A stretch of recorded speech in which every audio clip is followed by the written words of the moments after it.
Welcome to Temple Builders Carpentry. Temple Builders, we problem solvers. Temple Builders, safety first. Okay, Temple Builders, today we talking about footings and loads, okay? Look at my diagram, look at my picture I got up here, okay?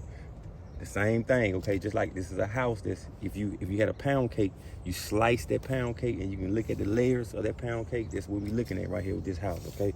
Now look right here. What we gotta understand is the sole function of a footing is to distribute building loads or weight to the soil. Look at my arrow right here. Look how my it's basically taking the load or the weight of your structure, all the building material that your structure is made out of. Look right here. Look at my base trim or base molding right here. Okay, look at my sheetrock right here. Okay, look, this is a 2x4. Okay, look at the outside sheathing. It could be plywood, it can be OSB. Okay, look at my wood siding right here. All this right here. Look right here. This is the bottom plate. I got a finished floor, either subfloor right here. This is the joist running. So even the J-bolt or the anchor bolt that attaches the wood to the concrete. Anytime you see these little triangles and dots and stuff like that on prints and everything, that's referencing concrete.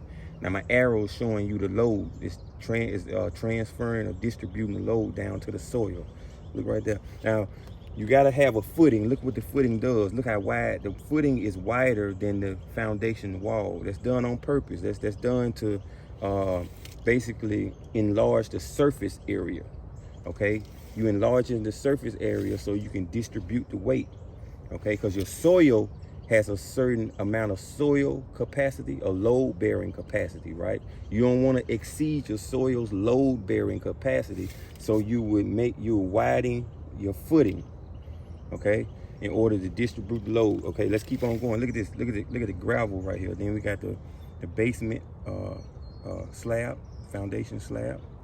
Okay, usually be around about 4 inches, right?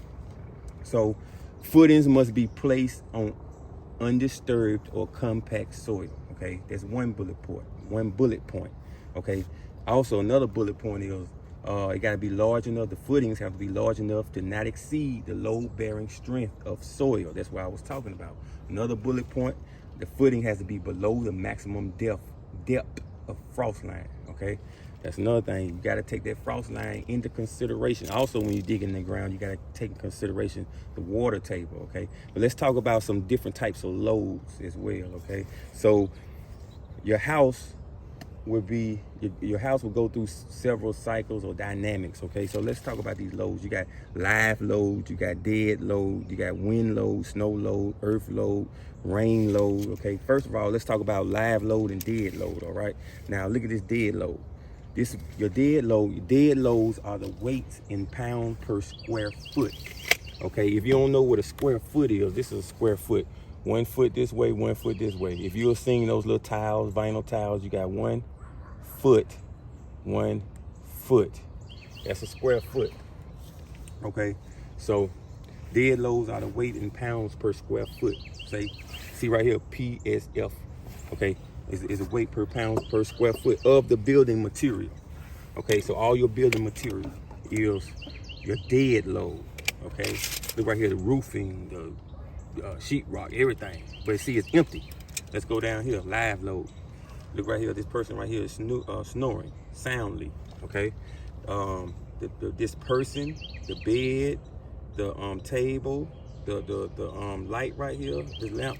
This is what you consider the live load. Okay, live loads in PSF. What is it? Pounds per square foot, right? The weight added to the building by occupancy. Okay, furnishings plus people. It's your live load. Okay, let's talk about a wind load. Look right here. Look how the wind is hitting, your exterior wall. Okay, applying pressure. And look how the wind is going over here, causing uplift. Okay, wind loads are defined based on the pressure against an upwind wall. Okay, an uplift on a downwind roof due to maximum sustained wind expected once in every 50 years.